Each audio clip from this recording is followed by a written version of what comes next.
Opa. Deixa eu ver na câmera. Estamos ao vivo. Boa noite com um pouquinho de atraso. Um minutinho de atraso, porque eu tava começando a live errada aqui. Eu vou tentar convidar as pessoas por aqui. Avisa o pessoal do grupo.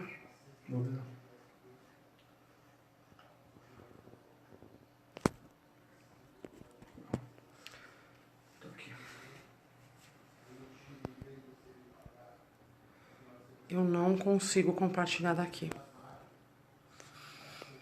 Não consigo. Boa noite a todo mundo que for chegando.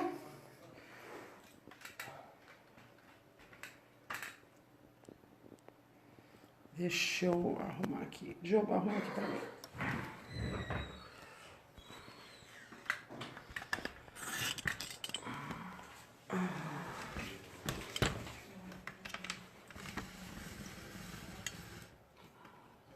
Pode descer um pouquinho mais. Sim, tá ótimo. Isso.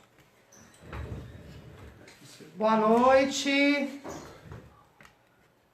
Hoje nós vamos fazer uma live especial falando sobre agressividade. Então, na verdade, hoje nós temos um formato um pouquinho diferente. Eu vou esperar chegar um pessoalzinho e nós vamos começar. Hoje o nosso formato é em formato de webinário. Boa noite, Jéssica. Boa noite, Nem. Boa noite, Renan. Boa noite, Fábio. E vamos... Avisou o pessoal do grupo? Tô avisando. Isso. Jéssica, compartilha e me marca no meu perfil. Tá. Só de você me marcar já aparece. Mesmo eu não liberando. Eu esqueci de trazer outro dispositivo hoje. 10 pessoas ao vivo. Não aparece todo mundo pra mim se vocês não me derem boa noite aqui. Boa noite, Ana. Vanessa. Já que a gente só tá começando, Fábio S. Lemos. Boa noite. Já que a gente tá começando e vamos dar uma enroladinha aqui pra chegar um pessoal, vão falando pra mim de onde vocês estão assistindo a nossa live. Hoje a nossa live é pela cidade de Socorro, interior da cidade de São Paulo. Então vamos lá. Cadê os meus toques?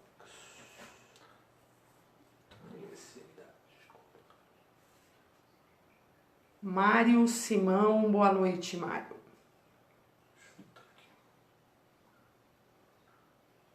Helena Ferreira da Silva, boa noite.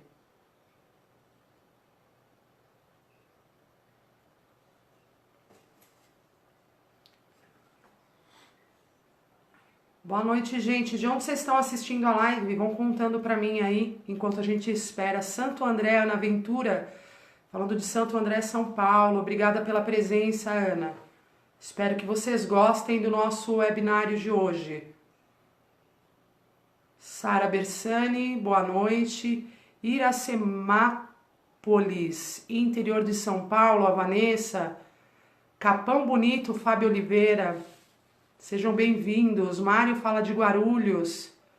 Letícia Anitta, boa noite, assistindo do Rio de Janeiro. Americana, São Paulo, a Alessandra Cristina, boa noite. A Sara também de Guarulhos. Nem está falando do litoral de São Paulo, ai que delícia. Fábio Lemos, do Rio de Janeiro. Tenho bastante gente que me segue do Rio de Janeiro, isso é legal. Mário Simão de Guarulhos. Jana Jonathan Bueno, boa noite, Jana, obrigada pela presença. Quem for chegando, vai curtindo a live pra mim, por favor. Quem puder convidar os amigos, tem uma opção embaixo, assim, na barrinha de vocês, de convidar amigos. Vocês podem ir marcando os amigos de vocês aí nos comentários. Eu vou esperar mais uns 2 minutinhos e nós já vamos começar. Quem puder compartilhar a live também, eu agradeço. Quanto mais pessoas acompanhando a nossa live, maior, né, a quantidade de informação que a gente consegue tá compartilhando e tá dividindo aí com as pessoas. Quem tá chegando agora e ainda não curtiu a minha página, acho que aqui todo mundo é curtidor, aproveita e curte a página também. Tem uma parte na página que dá para você convidar amigos para curtir a página também. É legal. Quem puder ajudar a gente a divulgar o nosso trabalho, eu agradeço bastante. Então já temos 20 pessoas ao vivo. Em vários momentos da live, pessoal, não pensem vocês que eu sou mal educada, não. Em vários momentos da live, eu não tenho acesso à quantidade de pessoas que estão aparecendo, nem sempre isso é atualizado de uma forma eficiente para nós aqui, e nem sempre todos os comentários aparecem para mim. Então tem gente que me dá boa noite, eu vou ver só depois que termina a live, quando eu olho os comentários e vou curtir um por um e vou ver se eu perdi alguma coisa, tá?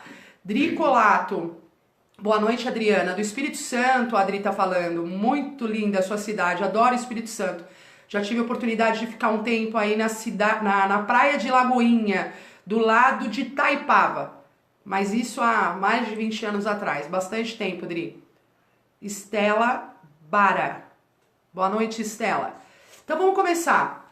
Hoje não tô vendo ninguém curtindo aí a live. Pedi para vocês aí 17 pessoas acompanhando a gente agora ao vivo. Vão curtindo a live, gente. Compartilha e eu vou começar, tá bom? Hoje nossa live tem um formato diferente. Nós vamos fazer no formato de a Cláudia Coelho perguntando. Exatamente isso, Cláudia. Hoje é o formato de webinar. Eu vou conversar com vocês falando sobre a agressividade canina, tá bom? Depois que terminar a live, esse vídeo fica disponível aqui na minha página no Facebook, no canal no YouTube. Quem ainda não participa do meu canal, quem não se inscreveu, a gente deixa o link sempre aqui na página. Tem na página do Face, quando vocês entrarem. Olha, Camila, conseguiu chegar, Camila. Que bom que você chegou. Boa noite, viu? Seja bem-vinda.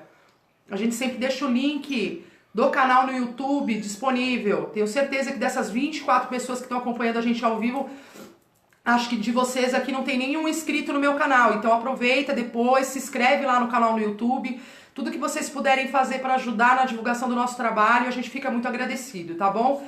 Vão curtindo a live aí, vão compartilhando e vamos começar. Então hoje eu só vou responder pergunta, gente, no final da live, tá? Eu vou falar sobre a agressividade de maneira geral, para que vocês entendam tanto a diferença sobre a agressividade adquirida, agressividade de temperamento, comportamentos agressivos, de que forma vocês podem evitar isso. Então, na verdade, hoje é um bate-papo em formato de aula, tá bom? A agressividade também é genética ou é temperamento do cão? Exatamente isso que nós vamos falar, tá bom? Sérgio Mendes, de Ribeirão Preto. Miriam, boa noite. Renan já está inscrito no canal no YouTube, muito obrigada. Daniela chegando agora, boa noite. Peço desculpa para você se eu tiver que interromper a live, quase que eu não fiz a live porque de manhã eu tava com a bronquite bem ruim. E se eu tiver que interromper a live por causa de tosse, tá bom? Mas vamos começar então. Sempre que eu começo a falar sobre cão de uma maneira geral para vocês, eu gosto de explicar o comportamento instintivo. É importante que vocês entendam o comportamento instintivo dos cães para que vocês possam entender a origem de determinados tipos de comportamento, certo? Então, cães possuem na sua memória instintiva um comportamento natural canino. O que significa isso? São comportamentos que eles não aprendem naquela fase de formação de personalidade. Então são comportamentos que eles trazem de forma genética e instintiva. Toda vez que nós falamos de comportamento instintivo, nós pensamos sempre naqueles comportamentos que vão ter sempre a finalidade de manter e preservar a sobrevivência do cão. Em alguns momentos da vida do cão, mesmo quando muito educado e cães que estão muito bem socializados e vivendo há muitos anos com os seres humanos, em alguns momentos é como se virasse uma chavezinha no comportamento desse cão e ele age de forma instintiva. Geralmente esses comportamentos estão muito ligados a situações eminentes de perigo, situações onde o cão esquece a forma como ele foi educado, e passa a se comportar de maneira instintiva. Então, neste momento, é quase como se você não reconhecesse o cão e ele passasse a se comportar de uma forma, entre aspas, quase que selvagem, porque é a natureza instintiva, a natureza emocional desse cão que ensinou ele a ser cão desta forma. Toda vez que nós falamos sobre natureza instintiva e toda vez que nós falamos sobre esta memória emocional genética que todos os cães trazem de forma natural e sem a introdução de seres humanos, nós devemos entender que os seres humanos interferem nessa natureza inteligente, super sábia, genética que os cães têm, no momento de permitir determinados cruzamentos genéticos. Então é somente nesse momento que a natureza instintiva do cão sofre algum tipo de interferência humana. Então, quando pessoas procriam cães não selecionando determinadas características genéticas de temperamento, como a agressividade, por exemplo, neste momento o homem tem interferência. Depois do animal pronto e nascido, essa natureza instintiva e emocional está presente e vai permanecer por toda a vida, por mais educado que ele seja. Até aqui, acho que ficou claro, vocês conseguiram entender a dinâmica do que eu quis dizer para vocês. Como funciona a natureza instintiva do cão e se ela está relacionada a essa questão e esse aspecto da sobrevivência, Adriana? Então, assim, quando você vê um filhote nascer, isso fica muito claro, tá? Ele mama sem nunca ter enxergado e ele sabe mamar. Isso até mesmo nos filhotes humanos ou nos filhotes de qualquer outra raça. Existem até mesmo em nós comportamentos instintivos, principalmente em momentos cruciais. Um exemplo clássico que eu dou disso é a mulher quando está grávida. Os hormônios tomam a frente em vários momentos e nós passamos, mesmo sem perceber, a nos comportar de maneira instintiva. É um direcionamento genético que faz com que nós tomemos determinados tipos de decisão para nos preservar, tá bom? Então, assim, o comportamento instintivo de um filhote, quando ele está com a mãe, quando ele está com a matilha, se reflete muito claramente. Aí nós, humanos, começamos realmente a interferir neste comportamento genético, com a nossa introdução, com os estímulos que nós oferecemos a esse cão, e mesmo que em dias começa ali um processo de socialização e de formação de personalidade. Dentro dos livros de genética e dos livros que estudam o comportamento canino, é muito comum você observar que isso acontece a partir do 3º mês de vida. Eu não concordo, tá? Por prática, por experiência de 23 anos de trabalho, este processo se inicia desde o nascimento do bebezinho. Então, tudo aquilo que você oferece de estímulo ali, no nascimento do bebê, é refletido por toda a sua vida. Aí sim nós temos interferência no comportamento deste cão, mas não na parte genética.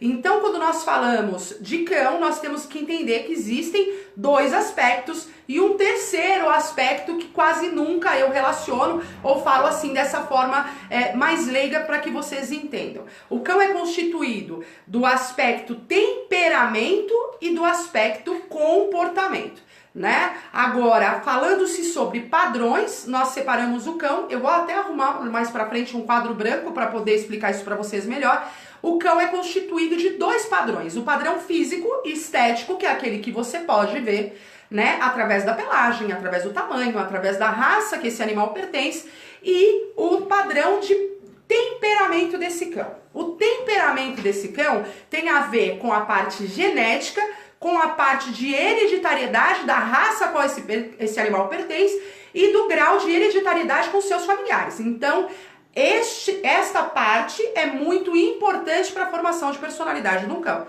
né? Porque ele traz uma inclinação. O temperamento demonstra uma inclinação na formação de personalidade que nós, na etologia canina, chamamos de sinolidade e não de personalidade, tá? A índole é a soma da sinolidade com o temperamento do cão. Então, esta somatória cria-se um indivíduo e a este resultado comportamental nós chamamos de índole. Acho que eu estou sendo muito técnica hoje, vou tentar ir para um lado mais mais prático para que vocês entendam. Mas acho importante trazer essas informações para você. Fora o aspecto de temperamento e o aspecto de padrão físico, que eu falei que é o aspecto de temperamento que resulta no comportamento do cão, nós temos o lado instintivo que todo cão traz, né? Então seria quase como se fosse uma segunda face. O temperamento mostra a inclinação desse cão e o lado instintivo é acionado no momento que existe necessidade, geralmente quando está relacionado a questões de sobrevivência, tá? Então, o comportamento vai ser formado, gente, e o temperamento é aquilo que é inerente ao nascimento do cão, a hereditariedade, a parte genética, e nós não temos condições de mudar, tá certo? O que é o temperamento? Explicando passo a passo agora para que vocês entendam. O temperamento do cão vai dizer se aquele cão é corajoso, vai dizer se aquele cão é covarde, vai dizer se aquele cão é tímido, vai dizer se aquele cão é mais reservado. Então, isso são características de temperamento. Eu sempre dou como exemplo, por exemplo, que nós não podemos pegar um cão covarde e transformá-lo num cão corajoso, mas nós conseguimos pegar um cão inseguro e ensinar através de estímulos que ele se transforme um pouco mais confiante, ou ensinemos esse cão a ter mais segurança perante alguns estímulos que causem medo ou insegurança a esse cão, tá certo? Então, assim, o temperamento não é mutável. Então, eu sempre oriento, observe características de temperamento antes de adquirir um animal. Aproveitando agora que estamos em 30 e poucas pessoas na live, não sei se isso está atualizando, acho pouco para a quantidade de pessoas que a gente costuma ter. Mais pra frente, no final do vídeo, eu vou falar para vocês sobre a história de um Rottweiler que eu tive alguns anos atrás já, ele me deixou infelizmente. O nome dele era Kaiser e retrata bastante essas questões que nós estamos conversando na live aqui, sobre agressividade adquirida, sobre temperamento. Então acho que vai ficar um exemplo bem fácil de vocês entenderem. Deixa eu usar o meu tópico aqui. Eu já falei sobre o comportamento instintivo, já falei sobre o temperamento, sobre raça. Você quer abrir um espaço para alguma pergunta que você acha coerente nesse momento que tenha chego, Diogo? Tô tranquilo. Tá tranquilo? Boa noite, Ana Paula. Vamos dar continuidade aqui. Então, voltando a falar sobre agressividade, eu vou falar agora sobre resposta comportamental, tá? É bom entender e é bom explicar para vocês que nem todo cão que late, nem todo cão que rosna tem um temperamento agressivo. Existe uma grande diferença entre agressividade de uma forma perigosa e de uma forma temperamental. Aquele cão é agressivo, aquele cão é perigoso, aquele cão é raivoso, aquele cão é uma ameaça. Do que um comportamento agressivo, tá bom? Às vezes o cão se comporta de forma agressiva por um comportamento adquirido ou por uma resposta comportamental, o que tem uma diferença imensa, tá? Existem casos que o cão aprende a responder de forma agressiva e vai se comportar desta forma e com essa natureza sem que ele seja um cão sem condições de convivência, sem que ele seja um cão impossível de socializar. Às vezes o meio ao qual esse cão pertence, o meio, os estímulos que ele vive, diz mais sobre ele do que a parte genética. A genética conta muito, o temperamento conta muito, Adriana, conta muito. Mas se você pega um animal com uma excelente, vamos dar o exemplo dos Amazings, tá? Eu socializo, faço seleção da linha de sangue, garanto a questão do temperamento dos pais, tento selecionar isso o máximo possível, trabalho a socialização da mãe, do pai, porque os pais ensinam muito para os filhotes, socializo desde o primeiro dia de nascimento, educo, faço todo este trabalho maravilhoso de socialização com os filhotes, entrego um filhote seguro, equilibrado, com uma excelente personalidade já em formação para as famílias e um filhote muito educado. Mas vai para uma família que chega lá e ele começa a sofrer agressões, sofrer maus tratos. De que forma esse filhote vai se comportar? Então, assim, eles trazem na característica genética de temperamento deles cães corajosos. Não tenho na minha criação nenhum indivíduo que tenha nascido com um temperamento e uma inclinação para covardia. Então todos eles são muito corajosos. Eles podem até se curvar a essas agressões, porque eles estão apanhando. E em algum momento eles percebem que não tem força para reagir ao seu agressor. Mas através disso eles podem transformar esta experiência a qual eles passaram, ao invés de se acovardarem, se transformarem em cães agressivos. Tá certo? Então a inclinação do cão diz muito de que forma ele vai se comportar. A forma a qual ele é criado, os estímulos que esse cão sofre, vai dizer muito sobre como ele vai reagir, às vezes, à mesma situação. Então algum outro cão poderia se acovardar e se encolhendo, e se encolhendo, e se encolhendo. Outros cães podem aprender a reagir de forma agressiva. Entendeu? Então isso é um comportamento adquirido, ele aprendeu a se comportar de forma agressiva. Em algum momento ele entende que o homem é uma ameaça à sua sobrevivência e que ele precisa se defender a essa ameaça. Então isso é um comportamento adquirido. Não tem na natureza desse cão algo que a gente possa colocá-lo como incorrigível, certo? Por mais que assuste as pessoas, ao longo da minha vida profissional, eu me deparo com muitos casos de cães assim, e nós trazemos ele de volta quando nós mudamos o meio. Isso é maravilhoso, gente. Pegar um caso de um cão que tinha um comportamento, gente, totalmente agressivo por causa do meio em que ele vivia, os estímulos que ele sofreu. Às vezes o cão só aprende a ser agressivo, ele entende que sendo agressivo isso é uma defesa para ele, é algo necessário, e às vezes ele nem sofreu agressões, às vezes a família deixou ele à deriva demais. Esse cão foi crescendo na sua personalidade, deu um primeiro rosnado por causa da imposição de liderança, ele foi ganhando espaço e ele aprendeu a se comportar assim. Aí nós trocamos o meio, né? Quando o cão sofre maltrato, a gente põe ele numa casa que ele é bem tratado e impõe limites. Quando o cão tem liberdade demais, nós colocamos ele numa casa com uma liderança bem estruturada, mostramos isso para ele no dia a dia, com limites de uma forma assertiva, e isso se transforma de uma forma mágica. Essa é a história do Kaiser que eu quero contar para vocês mais pra frente. O que está acontecendo? Vamos aproveitar que eu dei uma pausinha, Jéssica? A Rosana, ela perguntou se essa agressão adquirida é reversível. É o que eu acabei de falar. É reversível. A agressão adquirida, ela tem muita relação com o meio. Então é preciso mudar os estímulos que esse cão sofre. Geralmente, dependendo da situação, nesses dois casos que eu expliquei, por exemplo, é quase impossível você mudar essa natureza do cão sem mudar o meio.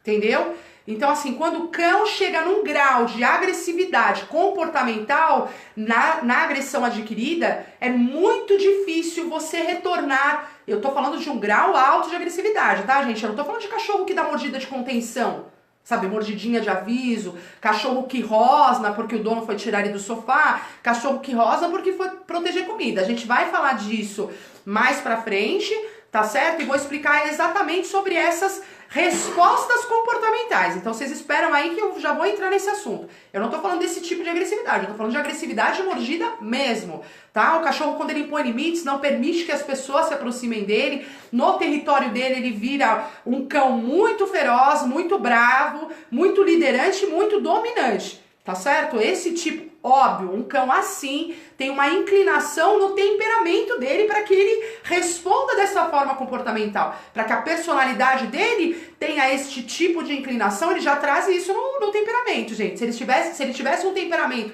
para ser um cão covarde, ele poderia até morder por insegurança, mas vocês não veriam o comportamento agressivo que eu descrevi aqui, tá? De dominância, de liderança, um cão que não permite que as pessoas se aproximem dele, tá? A postura comportamental de um cão que morde por insegurança é totalmente diferente. É um cão que se encolhe, é um cão que põe o rabo no meio das pernas, é um cão que corre das pessoas, geralmente se encolhendo, fugindo, é um cão que gane muito, que faz barulho, vocalização, procura sempre o refúgio da casa, ele nunca procura o enfrentamento. A mordida por insegurança tem uma outra postura comportamental, tá? Então falei sobre comportamento agressivo, a resposta comportamental, a agressividade. Vamos falar agora, aproveitando esse gancho, da agressividade por liderança, tá? Que é o que a gente mais vê comumente. A gente falando de um cão que não tenha problemas de temperamento, falando de agressividade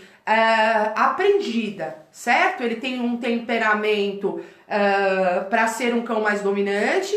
Sabemos que todos os indivíduos caninos trabalham com o contexto social de formação de matilha, e sendo assim, ou ele nasceu para ser liderado, ou ele nasceu para ser líder. Tá certo? Então, os cães que nasceram para serem liderados são cães mais tranquilos, aceitam essa liderança de forma mais tranquila, mas geneticamente, instintivamente, todos eles sabem o que é liderança. E às vezes eu vejo famílias que dão tanta liberdade, mas tanta que até mesmo um indivíduo que nasceu e é tipicamente um liderado acaba impondo a liderança sobre os donos, de tão fácil que é a liderança naquela família. Então, um cão que facilmente seria liderado pode se transformar num cão que comece a ter uma resposta agressiva pela imposição de liderança, tá? Então, o cão já nasce com um temperamento de ser um pouco mais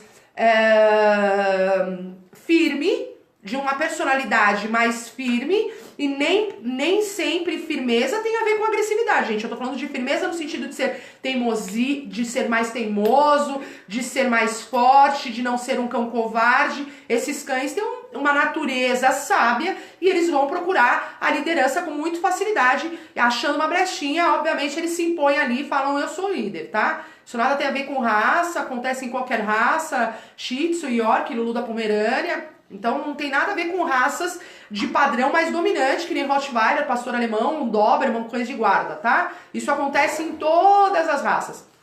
E aí, nesta questão da imposição da liderança, sabendo disso de forma natural e instintiva, eles vão procurar ocupar esse papel de liderança. E os donos acabam ensinando esses cães que eles são os líderes da matilha.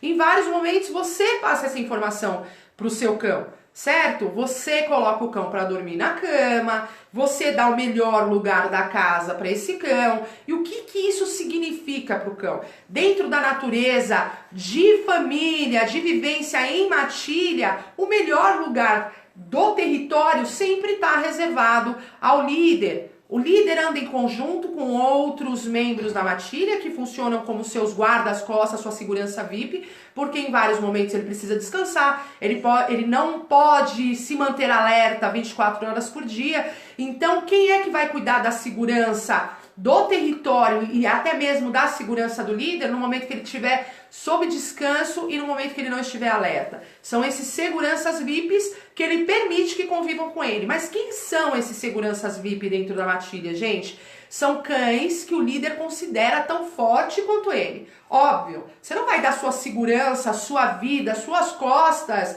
né, para um possível agressor ou para uma possível ameaça enquanto você estiver descansando ou enquanto você estiver dormindo, para uma pessoa fraca te proteger. Então você vai querer aqueles mais fortes. Curiosamente, até ironicamente, obviamente, que esses membros mais fortes que ele permita que fique ao seu lado são seus possíveis sucessores. Provavelmente o líder perca a sua liderança para esses que são o segundo e o terceiro lugar da matilha, que são os que andam ali fazendo a segurança do líder, o braço esquerdo e o braço direito do líder, tá certo? Geralmente é essa formação, o líder e mais dois membros que sempre andam associados ao líder fazendo a segurança dele. Então, voltando aqui para a convivência em família, quando você permite que esse cão viva dentro da sua casa e você coloca esse cão para dormir com você no melhor lugar da casa, que o melhor lugar da casa fica muito bem claro e muito bem definido, que é o sofá, a cama, é o lugar onde as pessoas se recolhem, né? Esse lugar guarda o seu cheiro, ele entende que você passa muitas horas do seu dia lá recolhido, obviamente ele entende, esse é o melhor lugar do nosso território. Quando você permite que um cão durma com você na sua cama ou fique com você no seu sofá, sem que essa liderança esteja muito bem estabelecida, ele entende o quê, gente?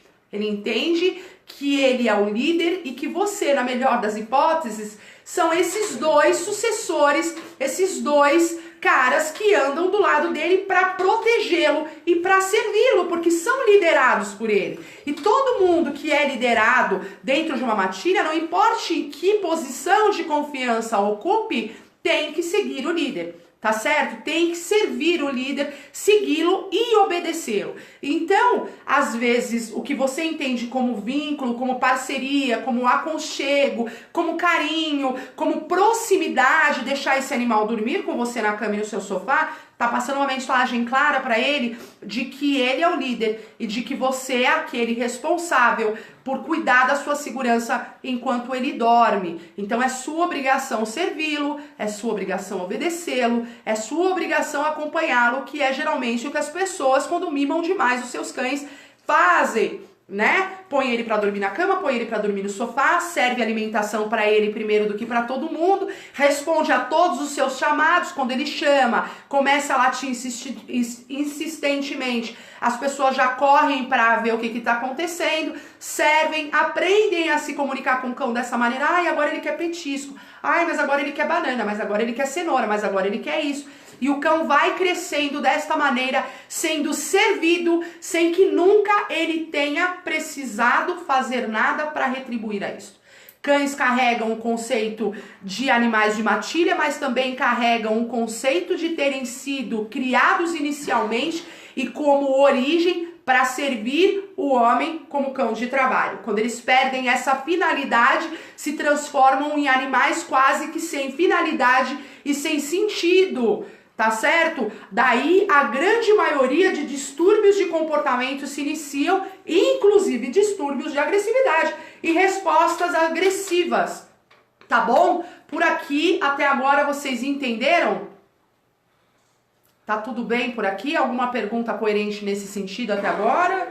Vamos deixar as perguntas pro final. Quem estiver acompanhando a live, gente, curte aqui pra mim a live, compartilha. O pessoal não tá compartilhando hoje? O pessoal tá devagar. Hoje vocês estão devagar. 25 pessoas, dava pra ter pelo menos 25 compartilhamentos. Vamos compartilhando a live aí, pessoal, enquanto eu dou continuidade. Então, falando sobre comportamentos agressivos dentro do processo de liderança. Quais são esses comportamentos, Adriana? Rosnar pro dono para proteger comida, rosnar para proteger objetos e brinquedos preferidos, rosnar quando o dono se aproxima do seu local de refúgio, como cama, casinha, um lugar que ele escolha para se refugiar, tipo embaixo do sofá, embaixo da mesa. Rosnar para os donos quando recebe uma ordem. Rosnar para os donos quando se sente indignado por causa de uma posição, tipo assim, não. Ele se sente ameaçado e rosna. Quando você tenta tirar esse cão da sua cama, quando você tenta tirar esse cão do seu sofá, ele rosna para você. Quando você faz algo que ele não deseja ser manejado, nada tem a ver com cães que não são familiarizados com a água. Cães que não gostam de ser manejados para tomar banho. Quando você tenta erguer o seu cão, ele rosna para você. Quando você tenta abraçar o seu cão, ele rosna para você. Isso está relacionado ao comportamento de submissão por elevação. Quando você tira o cão do chão, tô falando de cães seus, cães que convivem com você, não vai tentar fazer isso com o cão do vizinho e esperar que ele não rose para você. O comportamento de submissão por elevação é quando nós tiramos o cão do chão. Nesse momento ele entende que está sem defesa e que está submisso a você, e ele vai rosnar se ele entender que ele é o teu líder, onde já se viu o líder se subjugar ou ser submisso a alguém. Então ele vai rosnar para você nessas circunstâncias, tá certo? Quando ele se sente desconfortável, quando você coloca ele de barriga para cima, também é um comportamento de não aceitação da submissão, porque ele se entende como líder e nunca vai aceitar ser subjugado e ser submisso a você. Então é muito comum cães que não aceitem ser escovados, cães que não aceitem que você segure nas patas, cães que não aceitem ser abraçados. Outra coisa no comportamento agressivo, que está relacionado à forma como as pessoas manejam esses cães, eu falei sobre o comportamento de submissão por elevação. Cães sempre vão proteger regiões instintivas, isso para aproveitar o gancho, que você não deve fazer isso com cães estranhos, certo? Passar a mão na região da cabeça, porque ele vai proteger instintivamente essa região vital, olhos, boca, nariz, ouvido, pescoço, tá certo? Esta região do corpo do animal está muito relacionada à submissão, porque é a região do cangote, onde a mãe chacoalhava o filhote para subjugá-lo e dar limites, impor limites a ele. Então a região relacionada ao prazer é sempre essa região aqui. Se você vai passar a mão no seu filhote aqui, no seu cão adulto, e ele reage de forma agressiva, tá relacionada à questão da liderança sim, tá certo? Boa noite, Sônia Rô, um beijo pra você, bom te ver aqui. Então, a Beth Fogas está falando que tá travando pra ela, é sua internet, Beth, porque pra nós aqui, a gente tá com a bola toda, hoje a internet tá bombando aqui pra nós, graças a Deus. Só não tá atualizando a quantidade de pessoas pra mim aqui, então eu tô um pouco perdida, tá? Então nós falamos sobre a questão da liderança, quanto tempo nós temos de live por enquanto, meia hora e pouco, 36 minutos de live até agora. Nós falamos sobre a agressividade na imposição da liderança, tá? Vocês que estão acompanhando aí, vão anotando as suas dúvidas e daqui a pouquinho eu vou abrir um espaço só para responder perguntas sobre isso. Então não deixa a live não, acompanha a gente até mais pra frente para eu poder responder a sua dúvida e falar sobre a história do Kaiser também. A agressividade em matilha, já que nós estávamos falando de liderança, tá? Desculpa. Agressividade em matilha. O que é a agressividade em matilha? Não é só a agressividade na imposição da liderança. Quando nós falamos de agressividade em matilha, é agressividade entre outros cães. Tá? Quando nós falamos de cães em grupo, nós pensamos sempre que cães sempre vão se entender. É muito comum as pessoas acharem que cães se entendem entre si. Pega pra mim, Gé, por favor. Então, assim, quando nós falamos de convivência entre cães, nós temos que entender que existem fatores determinantes para que isso dê muito certo. Primeiro, o líder está presente, apresentar esses cães e mostrar quem é o líder aqui sou eu e quem manda nessa matilha sou eu. E desta forma, eles são obrigados a se comportarem bem na presença do líder. Na ausência do líder, sempre vai ter um cão que assume a liderança desse grupo, tá? Quando nós queremos e desejamos... Só um minutinho, gente. Café aqui também. Não. Café não vou tomar. Obrigada. Quando nós desejamos que essa convivência seja feita de forma harmoniosa, nós temos que ter em mente alguns fatores específicos que eu acho muito importante salientar para vocês. Existem a personalidade, né? Nós já estamos falando de convivência entre cães adultos, de indivíduos. Até porque se você for socializar um segundo indivíduo na sua casa, provavelmente quem vai estar chegando é o filhote, né? Quando você vai socializar dois cães adultos, a gente tem que levar em mente esse fator que eu vou falar agora. Determinante. A personalidade. Então existem personalidades que nunca vão se dar entre si. Existem algumas coisas que nós temos que ter em mente. Por exemplo, é muito comum a pessoa falar pra mim, Adriana, eu tenho um Rottweiler, eu quero comprar outro Rottweiler macho. Impossível, né? Quando nós falamos de personalidades, de temperamentos dominantes, dois cães dominantes vão se matar, né? Não é nada inteligente você esperar que um cão dominante vai aceitar o outro cão dominante. Então, o que funciona entre matilha? Quem é que morre dentro da matilha? Aquele que não aceita se subjugar à liderança do líder. Então, nós temos que, se você tem um cão liderante, não espere colocar um cão que também seja dominante e que saiba impor a sua liderança nesse território, espere que vai dar certo. Não vai dar. Né? Mesmo que eles entendam muito bem que você é a líder da matilha, na sua ausência, eles vão se desentender. Então, o que é coerente? Se você já tem um cão macho, procure uma cadela, uma fêmea, o sexo oposto, tá certo? Isso funciona para fêmeas também, óbvio, gente, mantendo a questão da castração em mente, porque você não vai querer reproduzir aí um monte de filhote, não é essa a intenção. Então, se você tem uma fêmea de personalidade dominante, seja ela de qual raça for, óbvio, você não vai colocar um outro cão de personalidade dominante, mesmo que seja um cão grande e um cão pequenininho, que não vai dar certo, tá? Existem algumas raças que eles começam a entender como ameaça quando está ali na mesma personalidade que ele, mas também quando são cães do mesmo tamanho que ele. Então existem raças mais dominantes que aceitam com mais facilidade cães menores do que cães do mesmo tamanho, porque eles já entendem, ó, esse cara aqui se estressar comigo vai ser um problema, aquele ali não. Então, até mesmo, por exemplo, Rottweiler é um cão muito seguro, com cães dominantes do tamanho pequeno, por exemplo. Eles não entendem aquilo como uma ameaça e dificilmente eles atacam um York, por exemplo, que mostre, ó, aqui eu sou o líder da matilha. Ele vai falar, tá, Deixa pra próxima. Então ele não entende aquilo como um agressor e como uma ameaça, ele só respeita aquilo que ele entende. Eu digo respeito no sentido de se preocupar com aquilo que ele vê realmente que tem algum potencial agressivo contra ele, tá? Então assim, você já tem um macho, opta por uma fêmea. Você já tem uma fêmea, opta por um macho. Agora em grupos, observe a personalidade. Né? É muito comum as pessoas trazerem o filhotinho para casa, esse filhotinho cresce, ele tem uma inclinação de temperamento, a formação de personalidade dele, você pode sim impor alguns limites, mas vai depender da convivência dos outros que já estão ali, tá? Então assim, a socialização deve ser feita o quanto antes você conseguir, né? É muito mais fácil quando você apresenta um animal filhote para o grupo do que quando você já traz um cão de personalidade formada, porque já tem um líder ali. Se você traz um filhote, esse filhote já entende como funcionam as regras. Quanto menos você interfere, melhor é, porque se você vê, eu trouxe o filhote para casa, minha cachorrinha tá batendo nele. O que acontece, gente? Ela tá impondo pra ele, olha, que quem manda sou eu. Todo momento que você interfere, óbvio, se ela passar dos limites, você deve interferir. Toda convivência na fase de socialização deve ser feita monitorada. Você tem que estar observando essa convivência.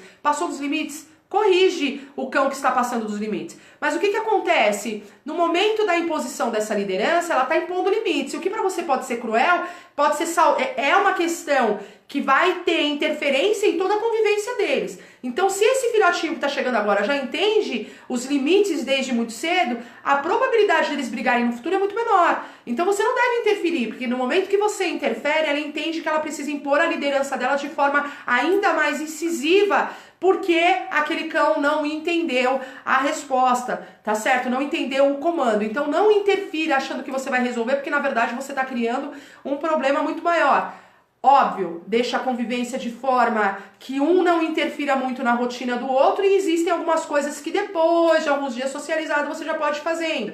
Nunca trate o cão que chegou depois, antes do cão que já é o líder daquele grupo. Por quê? Porque quem come primeiro na matilha, gente, é o líder. Então, mostra pra ele, ó, a liderança aqui é dele. Coloca comida pro membro mais velho primeiro, pra depois que aquele mais velho começou a comer, você vai servir o mais novo, tá? Interfira ao mínimo possível para que não exista uma guerra entre eles e ele acabe cada vez sendo mais bruto na imposição da liderança com o outro. Não dá para fazer milagre, gente, quando a gente fala da socialização de cães adultos, tá? Você tem que ter em mente a personalidade. Você tem que olhar para aquele cão e entender se ele combina com o grupo que você tem na sua casa. Tem pessoas que têm matilhas muito grandes, 4, 5, 6 cães, que se dão muito bem entre si. Então você já conhece qual que é o estilo daquele seu grupo. São cães mais ativos, são cães mais pacatos, são cães mais reservados, e eles acabam criando um vínculo entre si. Quando você introduz um filhote, geralmente a aceitação é feita de forma mais fácil do que quando você introduz um cão que já tem uma personalidade formada. E a personalidade dele vai interferir brutalmente na formação desse grupo, porque eles acabam virando quase com uma personalidade só, tá certo? Então falamos sobre agressividade de matilha. A agressividade territorial é uma das mais graves que existe, porque aí está relacionada à questão instintiva que eu falei para vocês. E quando nós falamos de questões instintivas, existem alguns aspectos para machos relacionados ao hormônio sexual e para as fêmeas também ao hormônio dela, mas você vai ver mais as questões relacionadas à maternidade. Então, no macho, a agressividade territorial está muito relacionada a machos não castrados que vão proteger o seu território, muito relacionada a cães do grupo de cães de trabalho ou a cães do grupo de cães de guarda, tá? Então ele traz essa função de maneira temperamental e de maneira instintiva, tá certo? Então não basta trazer no temperamento da raça, todo cão traz isso em menor escala, tá bom, gente? A questão territorial funciona para todos os cães. Mas quando nós falamos de cães de trabalho e de cães de guarda, isso é óbvio de uma forma em uma escala muito maior, porque eles trazem isso na questão da raça e na questão de temperamento deles, na hereditariedade e na carga genética. Quando nós falamos de cães de raças menores, de cães de companhia, de cães de pequeno porte, com outra finalidade que não cães de guarda, eles trazem esta questão territorial de forma instintiva. Então eles vão proteger o territóriozinho dele de forma instintiva. Os cães de trabalho, os cães de guarda já não. Eles trazem isso de forma temperamental porque é uma questão de trabalho para a qual eles foram originados, da quais eles foram se desenvolvendo ao passar dos anos para cuidar de um território. Então a mordida, a agressividade territorial geralmente está relacionado à agressão com estranhos, tá? Quando o cão começa a se comportar de forma agressiva, protegendo o seu território demais por causa dos donos, vocês voltem depois lá no comecinho da live que eu explico esse comportamento. É quando os cães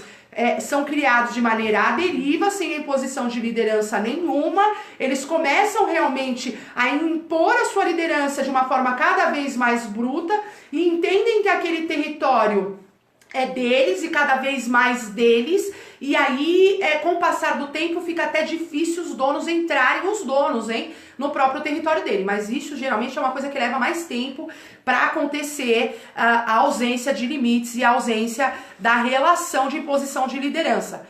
Volto a explicar, tá relacionada à questão do temperamento. O cão tem que ter um temperamento com essa inclinação para chegar neste ponto.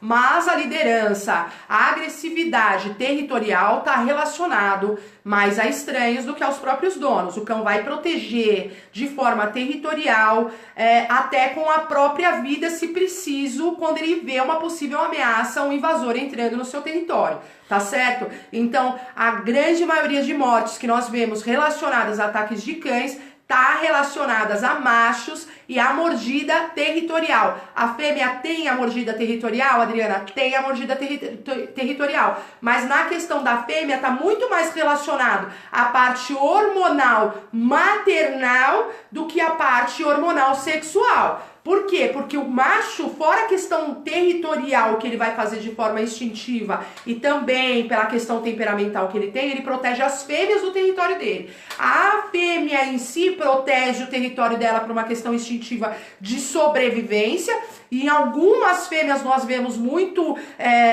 preservada essa questão territorial, mas em menor escala do que nos machos, mas a fêmea sempre vai proteger os seres vivos que estão naquele território. Por uma questão maternal, a fêmea é sempre próxima às pessoas, aos filhotes, a proteger os outros cães. Não que o macho não faça, o macho faz, não tenha dúvidas. Os motivos que os levam a fazer é diferente, tá? Isso falando da questão instintiva, tá bom? A agressividade predatória está relacionada à questão territorial também. Quando alguém entra no seu território, a agressividade predatória é uma resposta comportamental. Ele trata aquele objeto como presa. E aí, realmente, a mordida predatória é a mais grave de toda a resposta, de todas as formas comportamentais agressivas. Por quê? Porque o nome já diz, predatória, ele vai matar, né? Então ali na agressividade predatória é a postura comportamental predatória. Quando entra o invasor, ele vai tratar aquele invasor com a postura comportamental predatória. E realmente são as mordidas mais graves que existem, né? Quando nós falamos de comportamento agressivo, certo? A agressividade predatória eu já falei, vou falar sobre a agressividade por insegurança. No começo do vídeo eu relaciono quando nós estamos falando sobre temperamento, mas agora eu vou falar um pouquinho mais sobre agressividade por insegurança, tá? A agressividade por insegurança tá relacionada à parte de temperamento. Então, um cão que nasceu com o temperamento de ser um cão covarde, e em alguns momentos nós vemos cães com distúrbios de temperamento. Por quê, Adriana? Porque nem todo cão que é covarde é agressor, certo? O cão tem que ter um nível de covardia que nós relacionamos a um distúrbio não aceitável.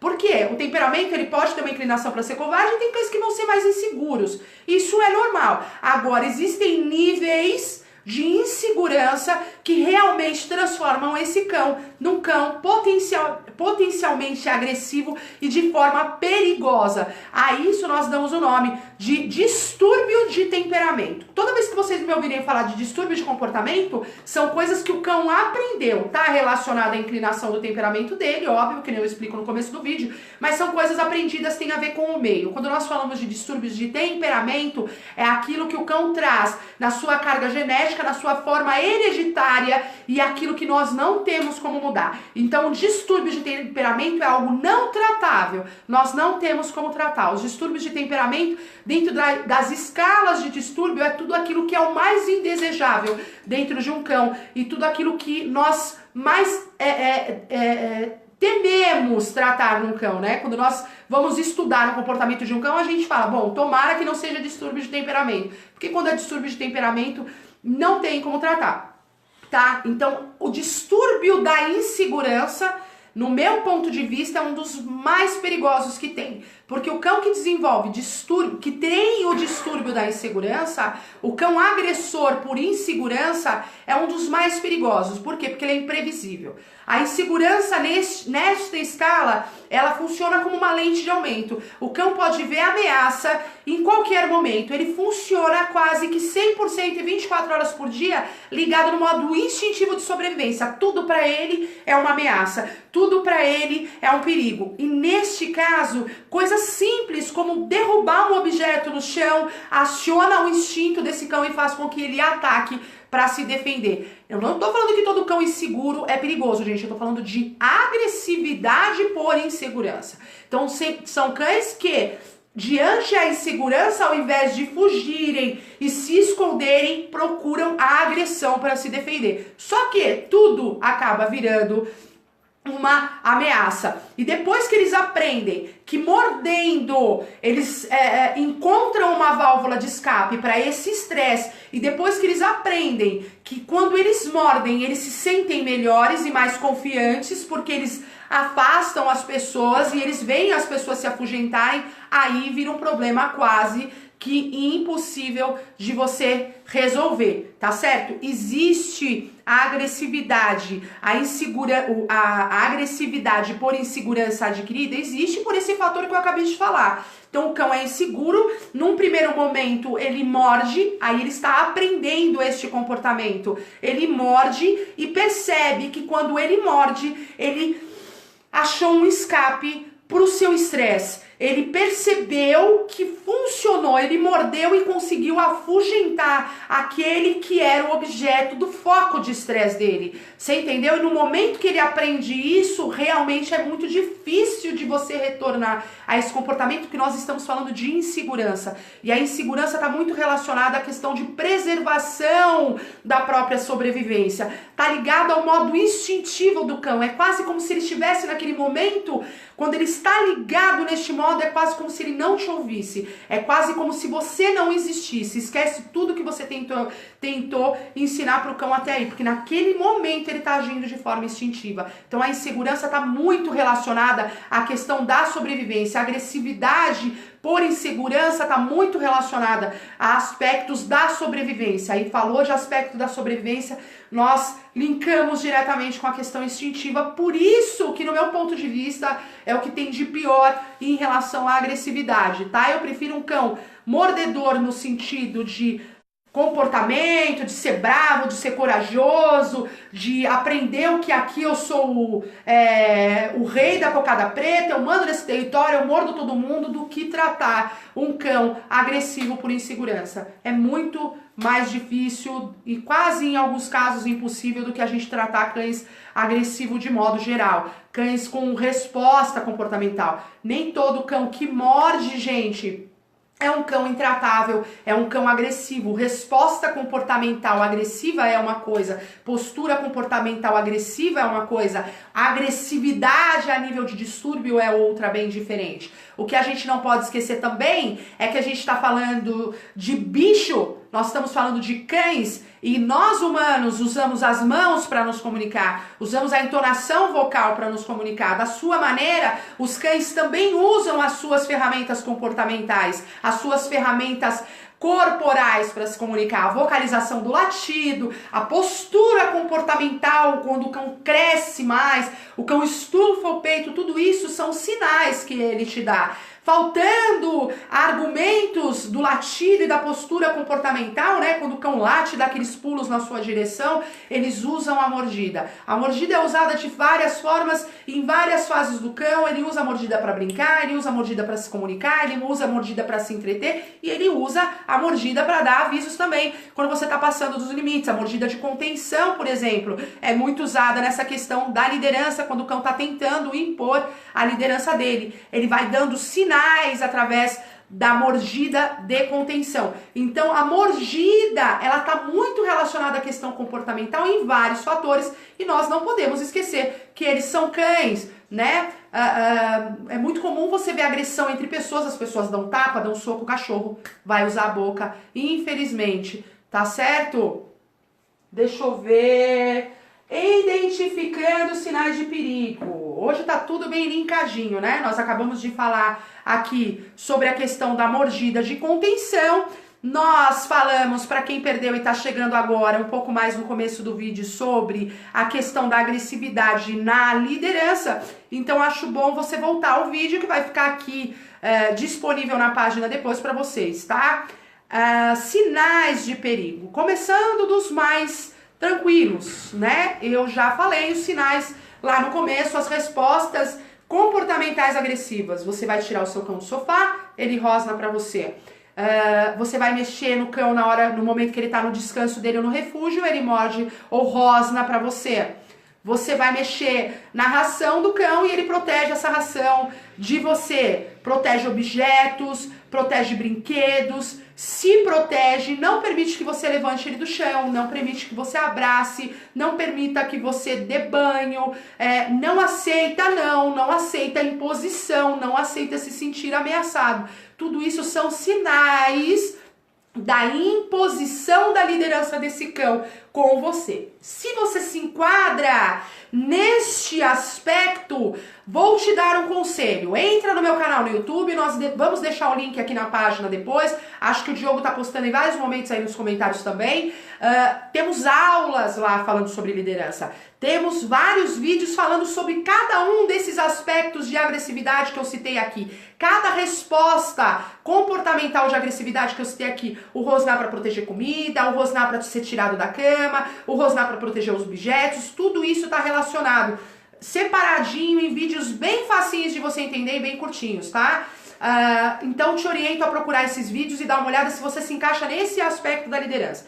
Outros sinais que você tem que ter em mente são sinais relacionados à insegurança do cão, né? No momento que o cão se afugenta de você e corre para a casinha, são momentos que pode acontecer um ataque ou uma mordida. Então, são sinais que você deve antever a agressão. O cão covarde, ele mostra em vários momentos pela postura corporal dele que ele está com medo, né? Abaixando a cauda, vocalizando, colocando o rabo no meio das pernas. O cão corajoso, geralmente, quando ele é muito seguro, ele vai só deitar e levantar os olhos para te olhar. Nem sempre ele vai latir, ou ele vai rosnar, ou ele vai avançar na sua direção, tá? Então, acho que os sinais... sobre um vídeo que nós tínhamos falado, sobre o olhar nos olhos, tá? Isso eu acho muito importante falar no sentido de evitar um ataque. Prefiro acreditar que isso vai ser usado por vocês quando nós falamos de ataque entre vocês e cães estranhos, gente. Porque eu acho inaceitável você criar um cão e não poder olhar nos olhos dele. Dentro do comportamento natural dos cães, olhar nos olhos, certo? Olhar, encarar nos olhos, tá? É olhar bem dentro dos olhos mesmo. É uma afronta, é um chamado para briga. Você está subjugando a liderança daquele cão quando você confronta o cão com os teus olhos, certo? Então, meu conselho é, vai chegar perto de um cão estranho? Ai, que lindo! Não faça isso, tá? Assim como também você não deve passar a mão naquelas regiões que eu já expliquei que o cão vai proteger de forma instintiva, né? A região da cabeça, por causa de olhos, boca, nariz, ouvidos, são coisas que ele precisa para sobreviver e ele vai proteger de forma instintiva. Não passar a mão aqui, a pessoa chega com a mão assim. O que o cão entende? Que você vai chacoalhar ele pelo cangote, que você vai atacar as regiões vitais dele. Então, dá a mão pro cão cheirar, espera que ele te permita. E como o cão mostra isso? A postura dele muda. Ele vai chegar perto de você, desconfiadinho, dependendo da postura dele, ele vai dar uma cheirada. Permaneça com a sua mão parada e espere que ele te dê o sinal de que você pode passar a mão, geralmente através de uma lambida. Ele tá mostrando pra você que aceita o seu contato, sempre de forma calma, tranquila, sem tentar vocalizar alto. Ai, que lindo! O cão pode entender isso como uma ameaça quando nós falamos de um cão estranho. Procura passar a mão no pescoço do cão e nunca assim no rosto do cão, na cabeça do cão, tá certo? Então são medidas que você pode ter para evitar um ataque. Identificando sinais de perigo, lidando com briga de cães. Então eu falei antes da questão da agressividade em matilha, o que nós devemos fazer para evitar as brigas. Quanto menos você interferir no comportamento social desses cães entre eles, principalmente quando nós estamos falando do processo de socialização entre cães, melhor para você, tá? Melhor para essa matilha no futuro, melhor pro grupo. Porque assim, quanto mais cedo ele entende o recado, melhor. Mas aconteceu, Adriana, eles brigaram, o que eu devo fazer, né? Eu tô sozinha em casa, meus cães estão se matando e eu não consigo separar a briga, principalmente quando nós falamos de cães de grande porte. Mangueira e água, gente. Se você não tiver mangueira e água na sua casa, pega uma garrafa PET, enche de água, procura essa região da boca aqui e joga dentro. Instintivamente, o cão vai parar para respirar. Ele vai se sentir afogado e ele vai parar para respirar. É o momento que você tem para tentar separar. Já vi gente enfiando objeto na boca de cão, não adianta. Você só vai conseguir machucar, furar céu de boca.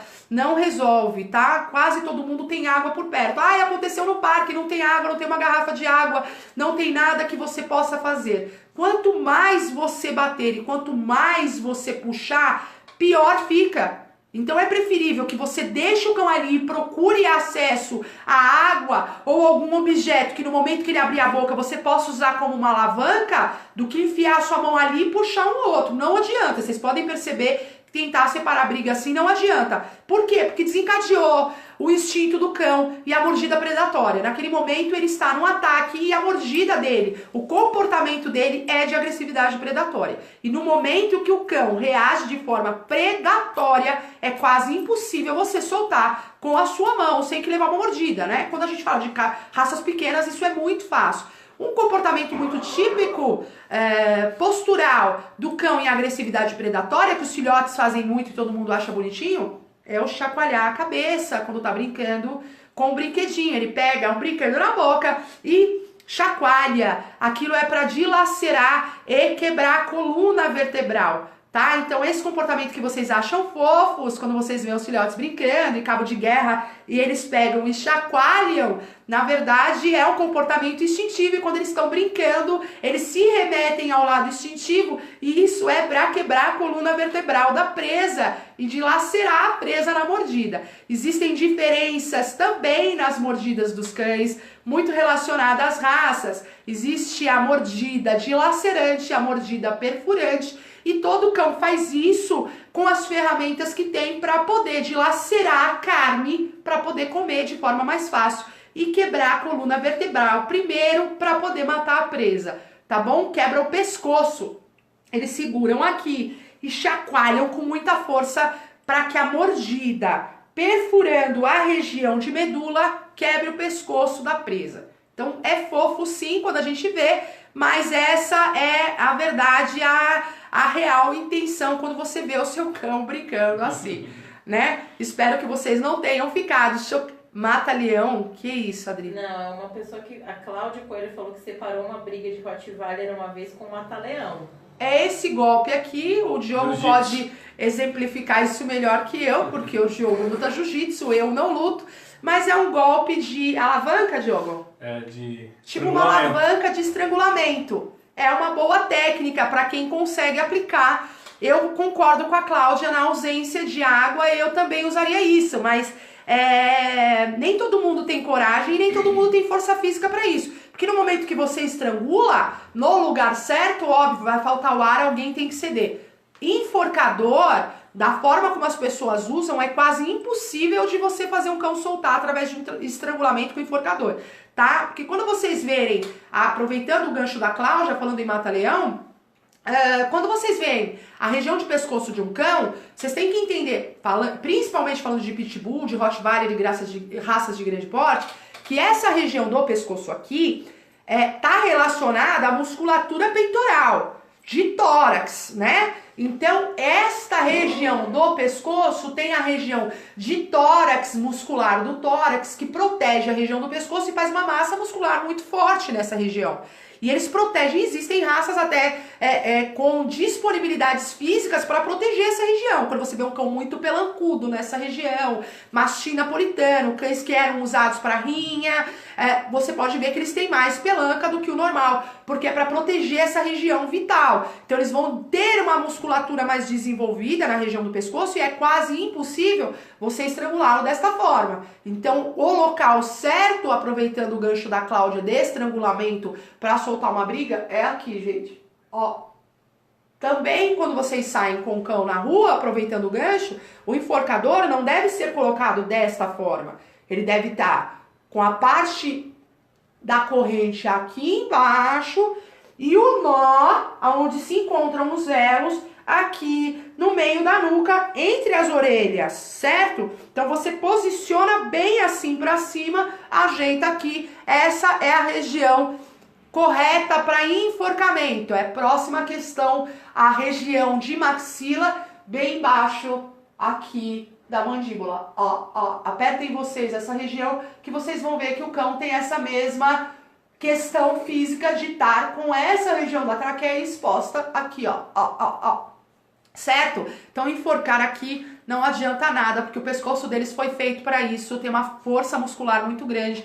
Raças pequenas não, obviamente, mas raças grandes têm um pescoço muito forte, muito preparado para esse tipo de situação, tá? Não se esqueçam que quando eles viviam em matilha, eles brigavam e isso foi transformando o físico e dependendo da origem da raça também, foi transformando e desenvolvendo a musculatura, o corpo físico desse cão para a finalidade dele, para a qual ele foi criado, tá? Então, por exemplo, quando alguém vê um Rottweiler atacar, a região que esses cães atacam tá relacionada à questão instintiva. Ninguém ensina, por exemplo, lá na minha casa nunca nenhum Rottweiler brigou. Mas se eu ver um Rottweiler brigar, geralmente o Rottweiler ataca a caixa torácica.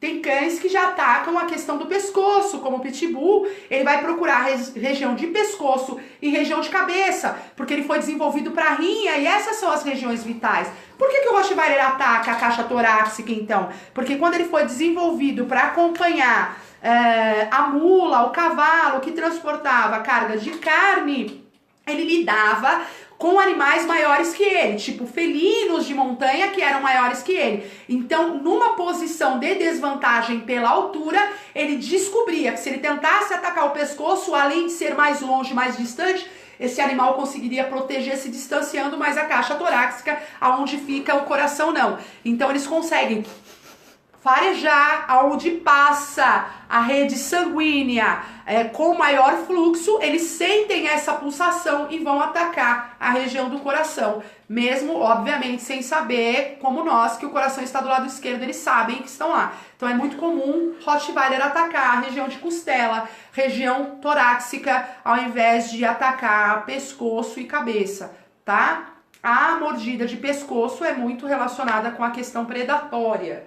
Geralmente, quando é ataque predatório, está muito relacionado à mordida de pescoço e mordida de cabeça. Quando nós vemos casos na televisão relacionados a ataque com crianças, por exemplo, é muito comum a criança perder o couro cabeludo no ataque, né?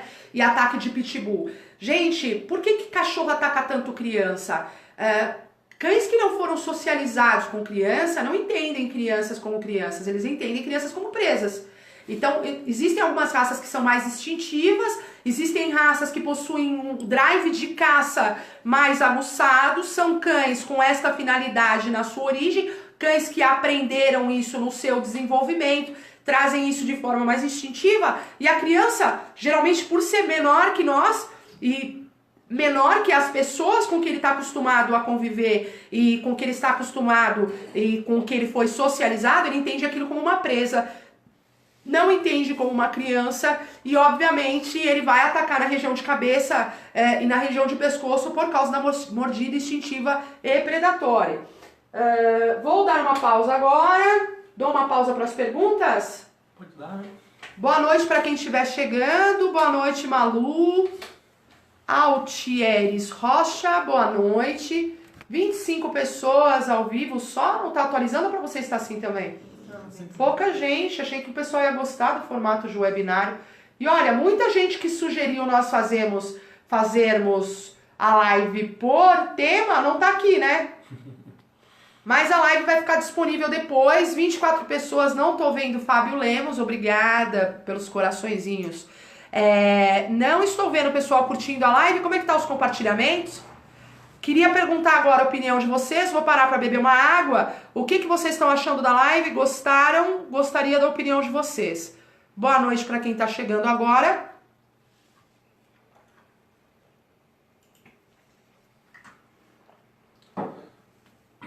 Atualizou? Atualizando. Boa noite. Para mim não tá atualizando comentários.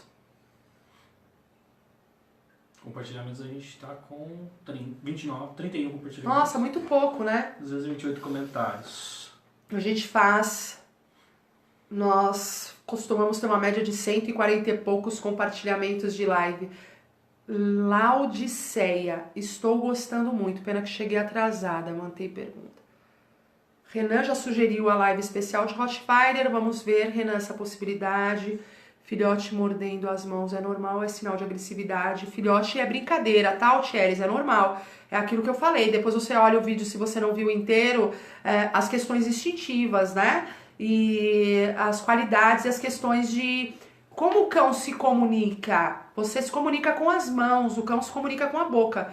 Então é muito normal você ver uma criança tatear, desenvolver o tato. O cão desenvolve isso através da brincadeira com irmãos em matilha, brincando, pegando no pescoço. É através da brincadeira de mordida que ele aprende a ter o controle da força da sua mordida, para diferenciar a mordida agressiva pela mordida de brincadeira, por exemplo. Até mesmo para aprender a segurar objetos com a boca, ele precisa treinar. Então, assim, a boca é o membro mais usado do cão. Ele usa mais do que qualquer outro membro dele, até mesmo do que as patas, obviamente, o cão anda o dia inteiro, mas esta região é usada com várias finalidades. Ele vocaliza com a boca, ele sinaliza, ele se comunica com a boca através, pegando a sua mão, tentando chamar a sua atenção, a agressividade, comportamento agressivo, mas também para brincar, também para segurar objetos, também para comer. Então, ela é usada de várias formas e para várias finalidades, tá?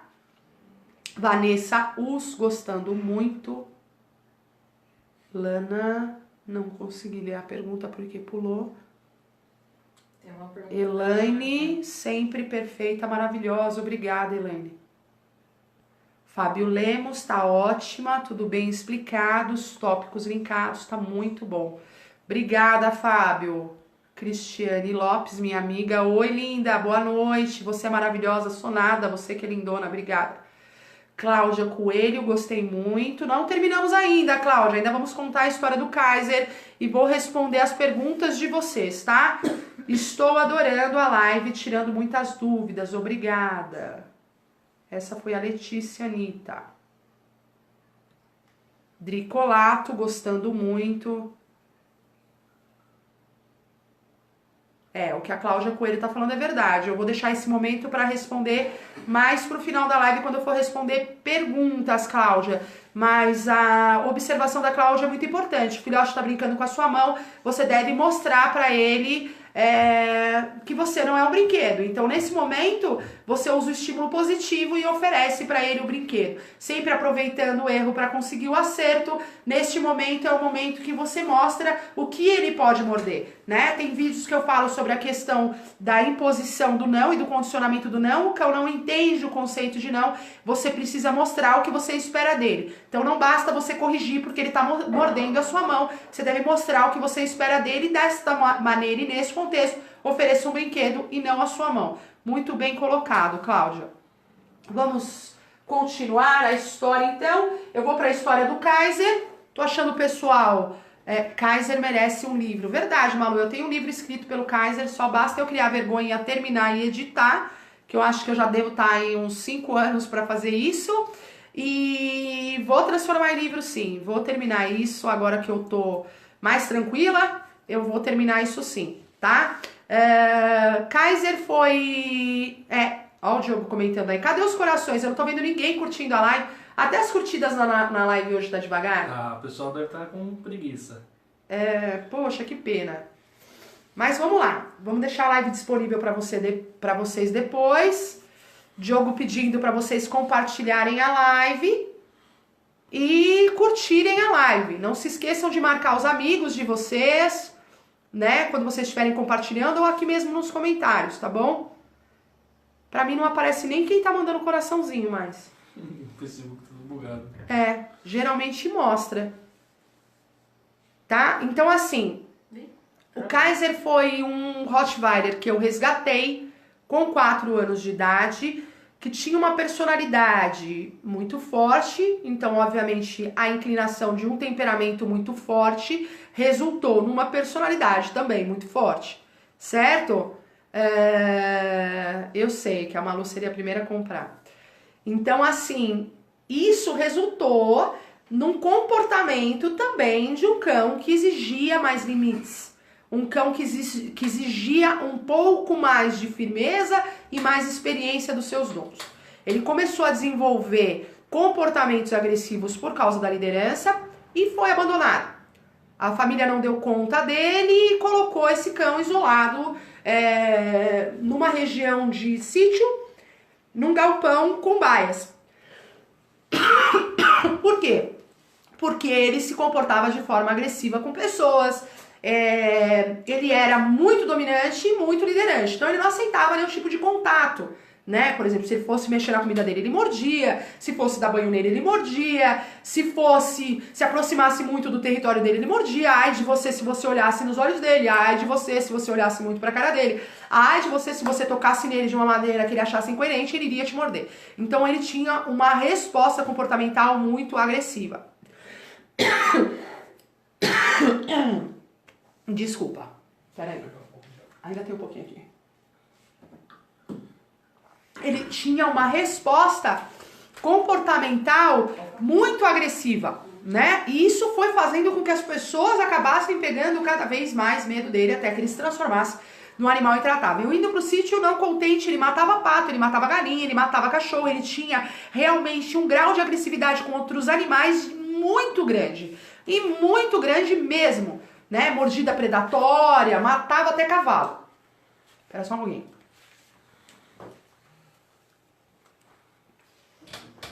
Não era um Rottweiler qualquer, era um Rottweiler imenso, que chegou a pesar mais de 60 quilos comigo. Era um monstro aos olhos de todo mundo. Né? Eu já conhecia o Kaiser enquanto ele era de propriedade dos seus antigos donos, e tinha por ele um grande interesse, porque eu sempre gostei de cães de personalidade forte. Sempre gostei de criar esse vínculo, não porque é um desafio, tá, gente? Não é uma coisa maluca, não. Eu respeito cães de personalidade forte. Eu gosto de cães com bom temperamento, com um temperamento forte. Óbvio que eu não tô falando em relação à agressividade, não, porque isso tudo foi tirado do Kaiser. Mas eu sempre demonstrei interesse e orientei a família dele num dado momento da chegada dele nessa família e depois quando ele começou a ficar mais agressivo, geralmente na fase onde o cão começa a impor a liderança, lá por volta de 1 ano de idade, tá? Que é quando ele começa a se sentir maduro, ele já começa a se achar macho o suficiente adulto para impor liderança e começar a conquistar seu território. isso acontece de forma instintiva enquanto o cão é mais jovem, mas relacionado à questão territorial em machos e à questão de imposição de liderança em machos, mas quando ele está na fase mais madura, né? Então, assim, eu tive a oportunidade de conhecer o Kaiser e me apaixonei por ele desde o primeiro momento, porque eu vi aquela personalidade e me encantei pelo temperamento dele. Poderiam contratar um adestrador, contrataram, mas a grande maioria dos profissionais da época, Cláudia, não tinham experiência para lidar com cão com essa postura comportamental, tá? Então, assim, na época, não era comum. Quero deixar bem claro aqui que eu trabalho como especialista em comportamento há 23 anos e lembro bem que fundei uma escola e uma empresa de adestramento e a escola de adestramento veio por causa disso, para eu poder formar mão de obra. A maior dificuldade que eu tive foi de encontrar profissionais, porque na época o que mais tinha eram curiosos, pessoas que achavam que se chutassem um cão, tiravam a valentia dele. Pessoas que entendiam que agredir um cão fazia com que ele se transformasse num cão submisso. Então, na época que nós estamos falando, coisa de uns 20 anos atrás aí, tranquilamente, por aí. Não existiam profissionais disponíveis. E o que a família arrumou, na época, ele mordeu também. Então, isso é para vocês terem uma ideia. Eu ainda sinalizei para a família que não confiava na credibilidade daquele profissional e ele não teve a oportunidade de agredir o Kaiser, ele foi ao contrário, né? Nem todo mundo que é valente para agredir bicho consegue levar a vantagem sempre, né? Em algum momento ele acaba encontrando alguém mais forte que ele ou mais corajoso que ele. Foi o caso desse adestrador e o Kaiser mordeu ele. Não tô dizendo que o adestrador tenha batido no Kaiser, mas a gente não sabe exatamente o que ele tentou e ele mordeu nos primeiros 10 minutos de passeio na rua. Então, a família foi perdendo o contato e o controle com esse cão até que ele foi isolado. Um certo dia me chamaram e perguntaram se eu ainda queria esse cão, mas ele já estava com 4 anos. Falaram para mim que ele estava com bicheiro e que por razões do comportamento dele era impossível de se tratar e que as pessoas que estavam cuidando dele, que já não eram mais a família inicial dele, ele foi deixado numa chácara de parentes dessas pessoas, não tinham coragem de cuidar e de fazer os curativos e por essa razão isolaram ele e ele estava sem tratamento, se eu ainda queria e se eu tinha condições de tratar o bicheiro dele. Eu disse obviamente pode trazer, falei para a pessoa que estava responsável por ele trazê-lo imediatamente e falaram ainda para mim na época que o bicheiro dele era do tamanho de uma moeda de R$1.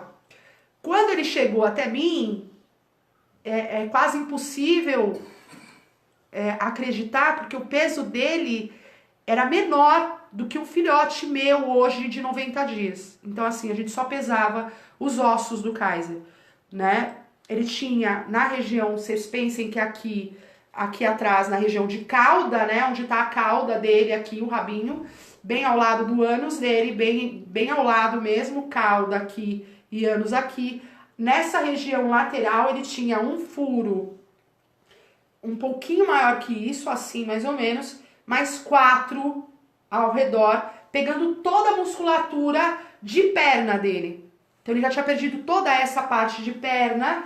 Este buraco inicial pegava toda a região de cauda, acompanhando o desenho da coluna até a altura das costelas dele. Então já tinham comido toda a massa muscular dele, ele estava muito magro por causa do processo, não só do bicheiro, mas da desnutrição, porque eu acho que quando começou a sentir dor nesse estágio, parou de comer, obviamente.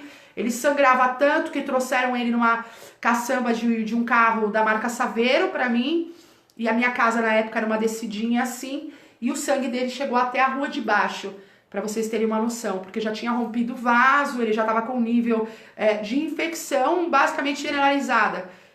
O nível de anemia dele era altíssimo. Eu corri com ele para uma clínica veterinária e lembro bem que quando ele me viu, foi um conforto imediato e um reconhecimento imediato, como se ele pensasse assim, bom, tô salvo. Isso porque eu acho que desde o primeiro momento que eu encontrei com ele, eu sabia que ele era para ser meu, né? Houve um respeito imediato e um reconhecimento imediato entre o meu espírito e o espírito do Kaiser. E quando eu vi ele naquele estado, eu fiquei muito chocada, muito abalada e muito chateada e achei mesmo que só estava levando ele para dar um conforto, para que ele partisse sem mais dor. Quando chegamos na clínica, o veterinário me orientou pela eutanásia. Eu pedi alguns momentos com o Kaiser sozinha no consultório dele e acreditando muito nessa questão da comunicação que a gente consegue com os cães, principalmente quando existe um vínculo, existe um afeto. Eu perguntei para ele se ele estava pronto para ir embora. E lembro que naquele momento ele estufou bem o peito, ergueu a cabeça, deu uma suspirada e somente um abanar de caudas para mim. Chamei o veterinário na hora e falei, bom, ele não tá pronto para ir, nós vamos fazer tudo o que for possível para salvar ele. E o veterinário ainda me falou, Adriana, você tá maluca? Você tem noção do trabalho que você vai ter, a extensão desse machucado? Falei, não pense em nada disso, vamos fazer o que for possível. A energia dele ainda tá aí, o espírito dele de luta ainda tá lá dentro, firme e forte, e ele quer lutar, e a gente vai dar essa chance para ele. Ele ficou internado 5 dias. Entre transfusões e antibióticos para reverter o processo de infecção generalizada dele. Nós colocamos ele para dormir pelas primeiras 24 horas com sedativo leve, porque o risco de perder o Kaiser até com analgésico naquele momento era muito grande. Do dia que eu tirei ele da clínica ao dia que eu fiz o último curativo nele, foram 9 meses tratando aquela extensão de musculatura. Não que fosse da mesma gravidade que chegou, mas ele, por causa da pele que ficou muito fina, nós precisávamos fazer atadura na pele dele para que ele não se cortasse, não se machucasse naquela região novamente. A extensão desceu até a altura muscular, quase na altura da patela, da pata traseira, né? E essa região toda de costela e de barriga aqui. Então foi muito grave realmente e a extensão do machucado dele. Conclusão, esse cão morreu comigo. Ele chegou com entre 3 a 4 anos e viveu comigo por 11 anos da vida dele. Ele nunca, absolutamente nunca perdeu a coragem, a personalidade maravilhosa que ele tinha, o temperamento de coragem, de ser um cão com uma presença de espírito de luta, como eu nunca vi na minha vida, mas também como eu nunca vi uma lealdade igual a dele. Até aquele momento eu nunca tinha visto. Eu estava entrando para a área de estudos de temperamento, de comportamento, no sentido de estudar agressividade, e Deus mandou o Kaiser para mim porque ele queria exatamente que eu entendesse na prática o que era me defrontar com um cão que precisasse tanto do meu conhecimento. E eu descobri que eu não resgatei o Kaiser, e foi o Kaiser que me resgatou. Eu tenho que aprender a falar do Kaiser sem chorar. A falta que ele fez pra mim foi muito grande, porque foram 11 anos de convivência. Ele conviveu não só comigo, conviveu com os meus filhos. Ele teve a oportunidade de ver 2 dos meus filhos nascer. Um cão que odiava a criança, aceitou tudo aquilo que veio de mim com a maior lealdade que um cão pode ter. Então vocês vejam bem que o que estava preservado nele é aquilo que um cão nasceu para ser. O Kaiser reagia conforme a sua natureza e ele era exatamente aquilo que ele nasceu para ser, né? Só que ele só desenvolveu o aspecto negativo. Ao meu lado ele teve a oportunidade de mostrar toda a natureza que um cão nasceu para ser. A lealdade, o companheirismo, o trabalho em grupo, o trabalho em conjunto com o seu líder era algo maravilhoso nele. Ele não só conheceu os meus 2 filhos, como ele conviveu com toda a minha matilha, com cães grandes e com cães pequenos, e eu tinha uma York que era totalmente apaixonada por ele, que chamava Bruna, que tomava sol nas costas dele, o que antes era impossível. Entendam, eu não passei por um processo de trauma, de choque, de colocar esse cão em conflito, de domá-lo. Eu não passei por uma posição de ter que mostrar para ele quem é que manda. Isso foi imposto de forma natural. o vínculo, o respeito, quando se mudou o meio e eu mostrei para ele, eu sou a líder dessa Matire, quando eu cuidei dele, quando eu garanti a sobrevivência dele, lembrando sempre a natureza que ele tinha, respeitando essa natureza e colocando limites para ele, ele entendeu e me aceitou como líder e ele teve a oportunidade de salvar a minha vida por 2 vezes. Então, assim, eu salvei a dele, ele salvou a minha. Eu não tô falando isso de forma emocional, tô falando de forma física mesmo, sob ameaça de talvez não estar aqui se não fosse o Kaiser, e eu não tenho dúvidas que eu teria dado a minha vida por ele e ele teria dado a vida por mim.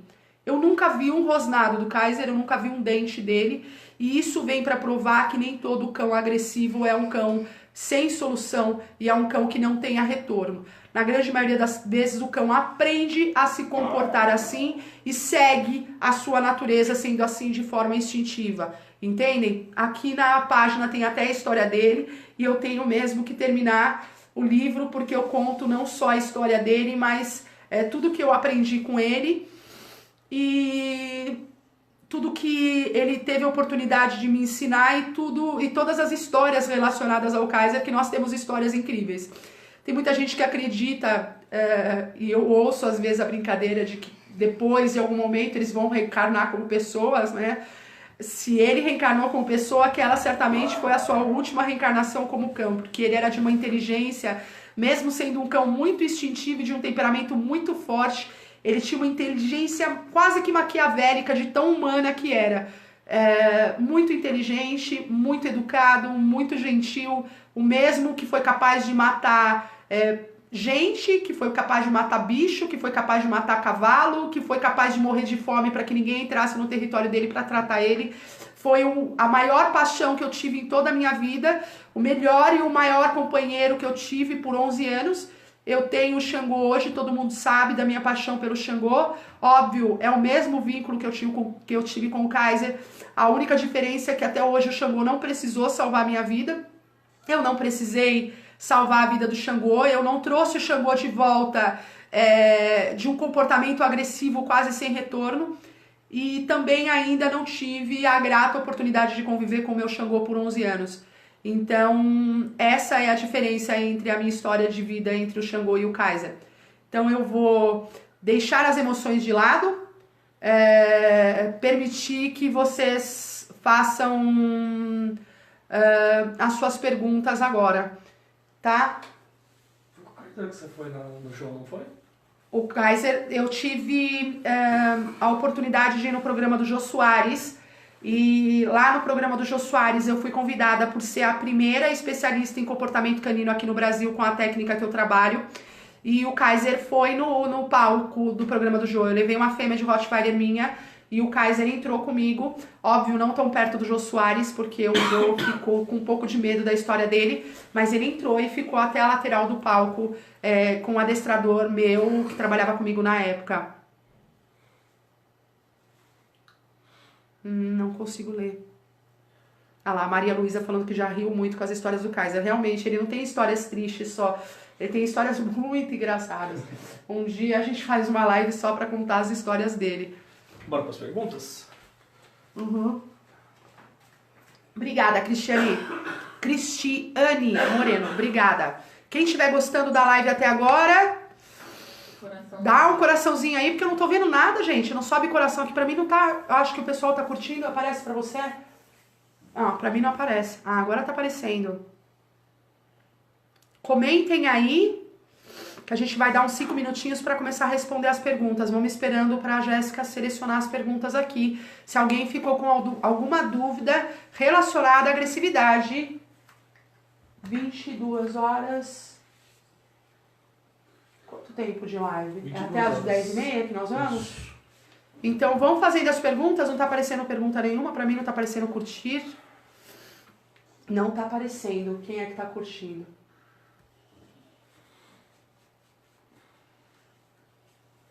Não tá atualizando as perguntas também. Tem algumas perguntas aqui já. Tá, pode perguntar. A Mar Rocha, ela perguntou o seguinte. Ela tem um Rottweiler, né? E quando ela leva para passear, ele pula nos portões de cães que latem para ele, né? Essa questão de confrontar os outros cães. E ela gostaria de saber se tem algum jeito de controlar isso, como fazer nessas situações onde ele se... Marrocha, boa noite, obrigada pela sua participação, obrigada pela pergunta.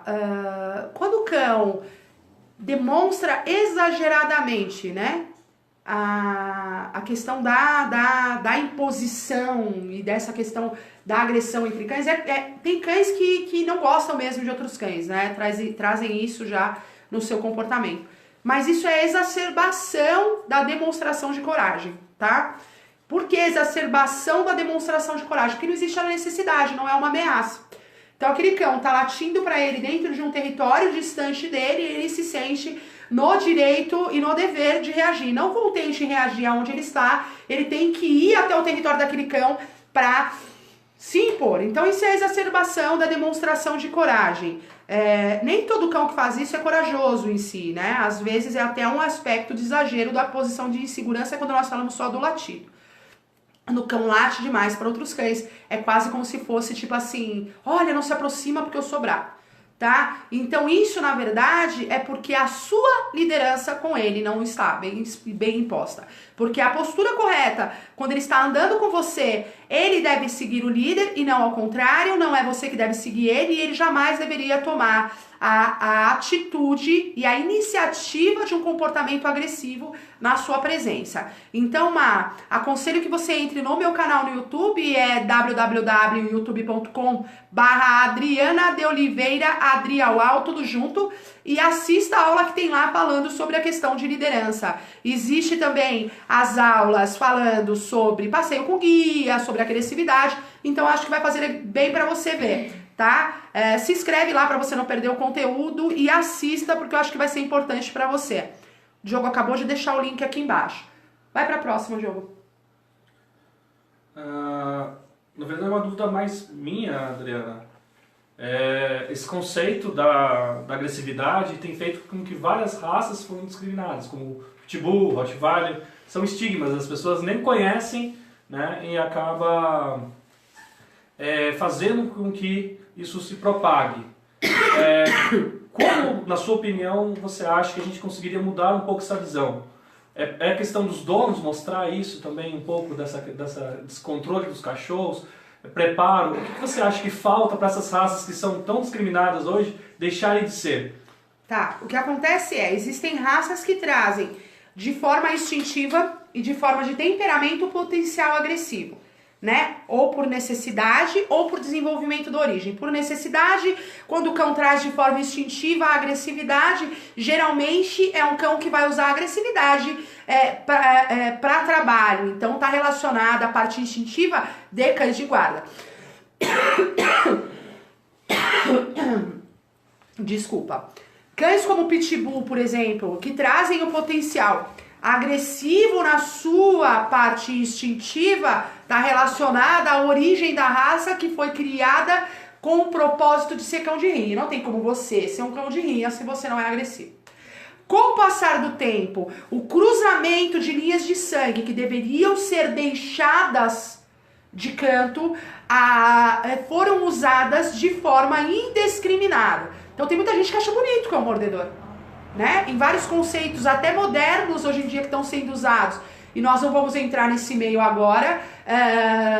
A questão da agressividade, ela é selecionada. As pessoas escolhem o cão mais agressivo para selecionar. Agora, existe a diferença da agressividade de maneira necessária e instintiva, quando ele vai usar esse comportamento agressivo por uma necessidade, e existe o distúrbio quando há um exagero, quando há a falta de necessidade dessa agressividade nos dias de hoje.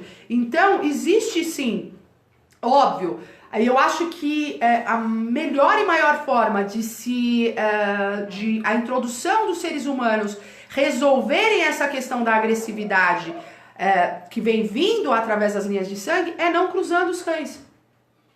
Por quê? Porque cruzar, procriar cães, reproduzir cães é uma coisa para profissional. Então, assim, deve existir uma seleção das linhas de sangue, deve existir cães com comportamento que são considerados inadequados e comportamentos que nós não deveríamos selecionar. Então, assim, dentro da criação de Rottweiler, isso aconteceu muito. Por quê? Porque pessoas pegavam o potencial agressivo desse cão, e às vezes cão com distúrbios de agressividade, com uma agressividade exagerada, selecionavam essa característica porque acham bonito um cão bravo. Existe diferença, já falei, volto a repetir, tá? Da necessidade da agressividade e a agressividade no momento necessário do que a agressividade exacerbada. E cruzava com outro indivíduo e ia selecionando isso. E aí acabou se transformando em cães com distúrbios de agressividade. E isso foi deteriorando a raça, não só Rottweiler, como tantas outras raças que tem a questão do potencial agressivo, seja ele por origem, né, ou seja ele por funcionalidade instintiva de trabalho. Certo? Legal. Tem uma outra pergunta? Na verdade, tem um comportamento até interessante aqui, que a Dri Colato estava comentando, que ela tem uma Hot que anda na rua com ela, né? E o mundo pode cair do lado dela e ela continua olhando pra frente e andando normalmente. Os meus isso é normal. É normal.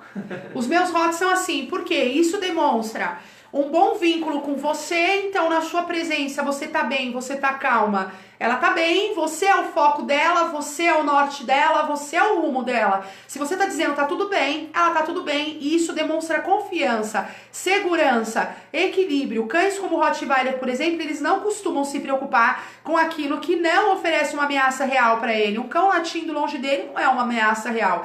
Eles não costumam se importar com isso e, pelo contrário, mostram um nível de superioridade que eu amo. E é por isso que eu gosto tanto da raça, quando eles conseguem mostrar aquela superioridade com aquele andado rebolado, né, Dri? Assim, com aquela calma, tipo, o mundo pode cair que eu não estou nem aí pra você. Você não é uma ameaça pra mim. Isso é equilíbrio e segurança. Uma das características que eu mais gosto em Rottweiler. Um cachorro que não tem esse comportamento, tem como incentivar ele a ficar dessa forma? Tranquilo, presente quando tem os Depende barulhos de que volta? comportamento ele tem. Ele não tem esse comportamento, mas qual comportamento ele tem? Ela já mandou a pergunta, a Adriana acabou de responder. Da Marrocha. Marrocha, mandei minha pergunta 3 vezes. Eu respondi, meu amor. Se você não estava aí, saiu para beber água, depois você volta, olha a live que eu respondi a sua pergunta assim. Acabei de responder. Tá? Depende de qual comportamento o cão tem. Dá para transformar o cão num cão seguro e equilibrado, principalmente através do vínculo com o líder. Como eu já falei, o que é o líder? É aquele que vai garantir a sobrevivência. Então, se o líder tá bem, o cão demonstra confiança nesse líder, ele fica tranquilo, ele fica seguro em qualquer situação, tá? A Miriam Martins aqui, ela perguntou por que um cão agressivo fica sem ação perto de pessoas que não gostam dele. Ela comenta que mora com o irmão, e o irmão provavelmente mora na casa dos fundos, que é no mesmo quintal, e quando ele chega, o negão, que é o cachorro dela, se esconde e fica escondido. Ela queria saber se ele pode ter apanhado na ausência dele ou se isso é um comportamento. Qual que foi o começo da pergunta? Por que ele fica agressivo com pessoas Porque que não um gostam cão dele? agressivo fica sem ação perto de pessoas que não gostam dele. Se existe esse padrão ou não. Ela acha que ele é agressivo. Isso. E na presença dessa pessoa, ele é meio óbvio, né? É meio óbvio que ele já entendeu que aquela pessoa é uma ameaça pra ele. Como ele entendeu isso? Põe uma câmera na sua casa e tenta descobrir, porque não é normal um cão correr de uma pessoa que não demonstra ameaça pra ele, tá? Ele entendeu isso. O quintal, né? Sim, ele entendeu isso de alguma forma, ou apanhando, mas obviamente que ele entendeu isso de alguma forma. Cães não mentem. Postura comportamental do cão não mente nunca, né? Quando você vai levar o teu cachorro num banho em tosa, observe isso. Se ele tá com muita tremedeira, se ele demonstra medo, óbvio, meu cão tem medo. Poxa, gente, existem formas de você doutrinar o seu cão a isso, condicionar o seu cão a isso, mas observe fora do ambiente do pet shop como ele trata, né? Ele não tá lá na mesa de banho, ele não tá na banheira, como ele trata o tosador que cuida dele, ele abana o rabo, ele demonstra alegria, afetividade. Eu não tô falando de quando o chuveiro tá ligado e quando o secador tá ligado. Qual é a reação que ele tem? Porque geralmente a pessoa tenta criar um vínculo, beija, abraça, dá carinho. O cachorro entende isso. Ele vai entender que aquilo acontece sempre que ele está naquele ambiente, mas ele não vai relacionar a pessoa que está no ambiente, porque a pessoa oferece tantos estímulos positivos para ele que ele não relaciona a pessoa a algo negativo. Então, se o cachorro está relacionando a pessoa a algo negativo e demonstra isso através do comportamento dele, com certeza ele foi traumatizado para isso. Legal. A Cristiane Lopes, ela fala que tem uma Shih Tzu de 4 anos que foi agredida na casa dela por uma criança. E agora, quando uma criança se aproxima dela para fazer carinho, ela rosna. O que eu faço? Qualquer criança ou a mesma criança? Qualquer criança. Então, você primeiro tem que corrigir, tá certo? Porque o fato de um ser humano ter atacado não significa que todos vão atacar. Uma criança ter atacado não significa que todos vão atacar. Na sua presença, ele deve reagir sob ameaça. O cão tem o direito de reagir quando ele está se sentindo ameaçado. É natureza instintiva. Até aí você não tem nem controle. Mas no momento que ele não está sendo ameaçado, você deve corrigir, aproveitar o momento para corrigir e aproveitar a oportunidade de outras situações que ele tem a criança para relacionar a presença de criança coisa prazerosa. Manda a criança dar um petisco para ele, manda a criança jogar um brinquedo, manda a criança sentar no chão, fica calma, de maneira que não ofereça uma ameaça, de uma maneira que não se assuste. Quando a criança estiver perto, você pode oferecer alguma coisa que ele goste, você faz carinho, você relaciona a essa situação da criança a uma situação de prazer. E não esqueça de corrigir, porque você é a líder, na sua presença ele não tem o direito de se exceder sem a necessidade, tá bom? Legal. Pedir pro pessoal compartilhar a live. Gente, vamos compartilhar a live? Eu vou parando por aqui, faltam 15 minutos, mas acho que a gente não tem muita pergunta, né? Espero que vocês estejam gostando, mas como o pessoal hoje tá muito devagar... Não tô vendo ninguém curtindo, não tô vendo ninguém compartilhando. Como é que tá os compartilhamentos? Tá devagar, pessoal. Hoje tá devagar. Eu acho que eu não vou mais fazer nesse formato de live não, viu?